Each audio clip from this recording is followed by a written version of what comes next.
and welcome to the Desk of Ladyada. Hi everybody, it's me Ladyada, and I'm around during the daytime, and we're going to do a quick stream showing off these fever scanners that I've been hacking on this weekend.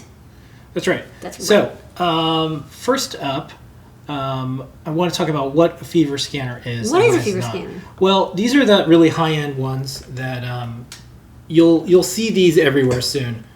You go into a restaurant, you go into a public event, you're going to see something like this. So these are not cheap. They're in the hundreds and or thousands of dollars, and these are the ones that we're stocking for New York City organizations, New York City businesses, New York City government. Mm-hmm. And so what we wanted to do was show, one, how they work. So there's temperature, IR, no contact thermometers.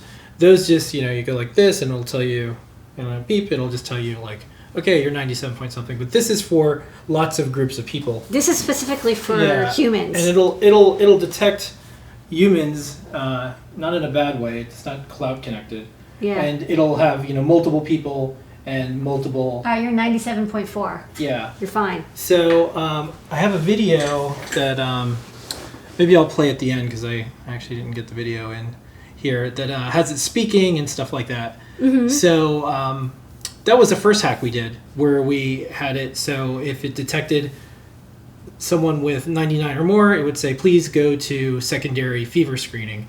At Adafruit, all of our team members, when they wake up in the morning, they take their temperature, they come in, we do a temperature, and then we have these fever screeners as well, and then at night, we all take our temperature too. It's just one of the many things. Now, with COVID, you can be infected, the virus can shed, you can have no symptoms for a little bit. Usually people get no taste is one of the things. They have a dry cough. Yeah, they can't smell. There's other things that they have, but a fever is one of the things that eventually happens. In lots of parts of the world, they have fever scanners in mass transit areas. You'll start to see masks in mass transit areas. So this is just like one of many things that you can do. This is one of many things that we're doing. But this comes with proprietary software. So in typical Adafruit fashion, we said, well, what can we do to get all this information out of this? The video, the ability to have the temperature displayed. Yeah. What can we do so you don't have to use this interface at all? And we're basically using this as, a big high-tech sensor, but then you can do things like it can log to a database. It can send you a text alert. There's all sorts of things that you can do with this. And I think if you have your own software, you know what's in it, you know how it's being used, and there's a lot of good privacy stuff that you can then do. Ladyada has been hard at work at this. Yes. And if you're an institution, these are available if you're an authorized limited customer. So email covid19@adafruit.com. Yeah, that's at the top of the. Well, it's not here because I'm logged in, but usually it's at the top of the screen. So take it away. Okay, so there's two kinds of these fever screeners. There's one with video output and one without. And I thought the video output one was kind of interesting because the screen is pretty small. It's like a 2.8-inch screen, and so I thought, well, if we can get the data out over USB, that could be interesting. You could take photos or log it or send a notification. So. This one has video, and actually even started writing a guide on the software. And the software runs on Windows only. So it's like this Windows application that you run, and it has like a bunch of DLLs, and it gets the data and it displays on the screen. And there's no Mac software, there's no Linux software, but also like the Windows software is like, it's completely compiled. Like you don't know what it's doing. And you'd think like, oh, well, does it just show up as a webcam? And I think I even have a screenshot. Yeah, so it, hold on, view image. It does show up as a UVC camera. It shows up as like a webcam. However, if you actually try to use webcam software, it doesn't work. Like you can't actually use it as a camera, which is a little unfortunate. I think it's because of the weird resolution size. What we did was, we connected it up and then ran the software while logging the USB data. And then we analyzed the USB data. So, there's the connection to USB, and then there's these setup packets they're like UVC standard. And then, at the bottom here, you get these really big chunks of data.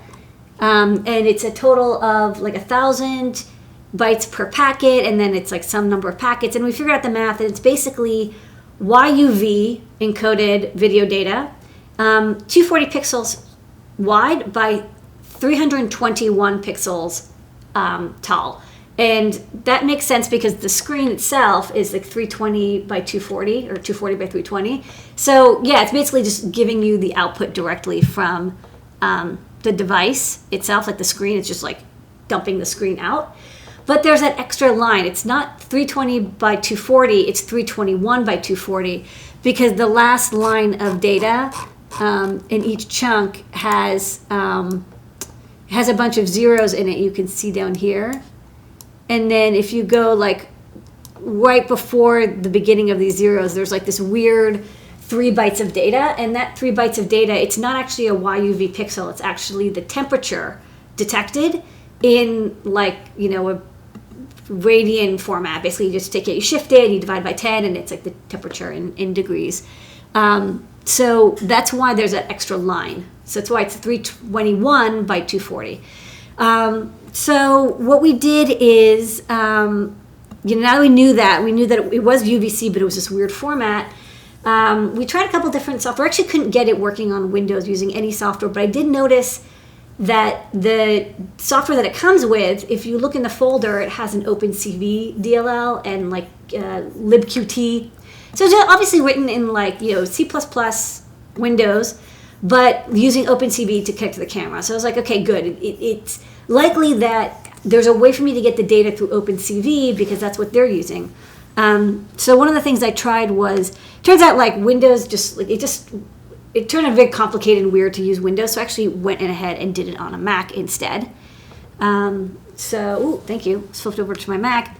So on my Mac, I wrote a really simple OpenCV program in Python, and it's very similar to the default OpenCV demo.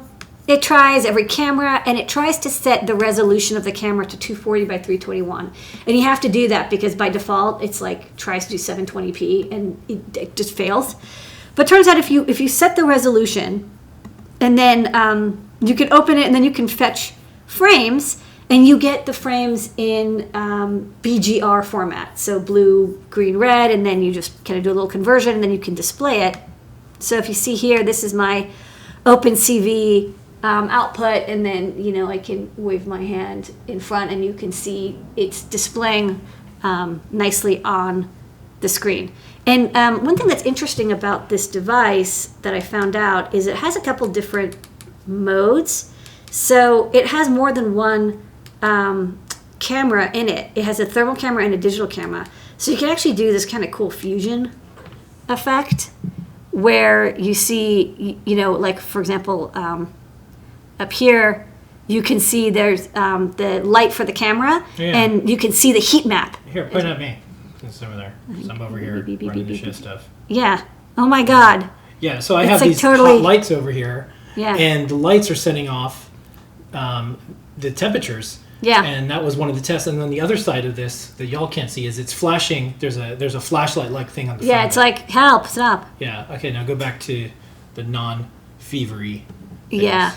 So let's go back. Maybe I'll just do like this. Okay, so now it doesn't have the big warning. The only thing that I wish you could get both images and then do the merge yourself, because I think that would be kind of useful. But instead, the video output mode it's effective, but it is simple. It's like literally what's on the screen. It just like sends it over, you know, the CV format. So then we can just exit. So the next thing I have to do is, right now I'm displaying all the video, and actually you can even see like down here, actually it's kind of blocked by me, so let me move this window over here. Down here, it's kind of tough to see, but there is one extra line, and it's like greenish, and then there's like a little like bright green spot. That's that temperature data. So what I have to do with OpenCV is also get the frame in YUV format, because it turns out once it's converted to BGR, there's enough data loss that I can't convert it back to YUV and then get the temperature data. So I have to try to get the data out in the original format, and then I'll be able to see that max temperature. So this max temperature value is also transmitted, like I said, in that last line. I can get it, and then we can do things like, if the Python script detects a high temperature, it saves the frame to an email and then sends an email or something. Or it sends an email, or it plays a sound or something like that, which is what you did with the Windows software. So what's neat is now at least you can use this with Mac. I tried running this exact same OpenCV program on Windows and it didn't work. And I'm not sure why. It just kind of failed in a weird way. So the next step is I want to try it on Linux to see if that works. So, either way, at least on Windows, people can use the default software, and on Mac, they can run this Python code. Okay. That's where I'm at. All right. And then what I wanted to do now is show the video of our first attempt to do, some types of modifications and stuff with it. So this was us using it with a small PC and it being modified to play different sounds and to do some different things. So I'm just going to play that video real quick. Okay, this is what we're working on. These are high-speed fever screeners. And right now it's kind of like this nice standalone thing on a tripod. These go at the openings of an office, restaurants, you name it. And we're going to do a test because we just got everything working. And I have a new sound that'll play when it detects something. So because neither one of us have a fever, but we do have lunch. So let's see what happens when it sees Ladyada's lunch. High temperature detected. Please proceed to secondary temperature fever screening. High temperature detected. All right. Please proceed to Okay, now you have to go take that broccoli for secondary. I know. Yeah. Delish. Yum. Okay. So that's that. All right, so that was a good Desk of Ladyada. We wanted to get this out because we're about to do other computer stuff, and this will be a harder demo to do later. A little bit of a reminder, we are still operating as an engineering and manufacturing and R&D and logistics service company in addition to the essential orders that we're shipping out on checkout. If you are an essential business, or if you are someone who is the government or a hospital or a university or an educator, you can look at other criteria and we will ship your packages immediately. We've been shipping thousands of things out. We've also been running our machines and more, so we can get things like medical devices and medical devices and components out for people that need them. Yes. People have asked, how do we support Adafruit? You can buy a gift certificate. You can get Adafruit IO Plus. You can get Adabox. And don't forget our shows. Watch them this Wednesday, 11 a.m., 3D Hangouts with Noah and Pedro. Ask an Engineer is 8 p.m. on Wednesdays. Show and Tell is a full hour at 7 p.m. Got John Park's Workshop. And then we have some Ion MPI with DigiKey and Adafruit that we do. The music is worth it. Yeah. Come for the electronics, stay for the music. That's what we're up to. We have more stuff going on. Thanks for tuning in to this weekend edition of Desk of Ladyada. Thanks, everybody. Stay thermal.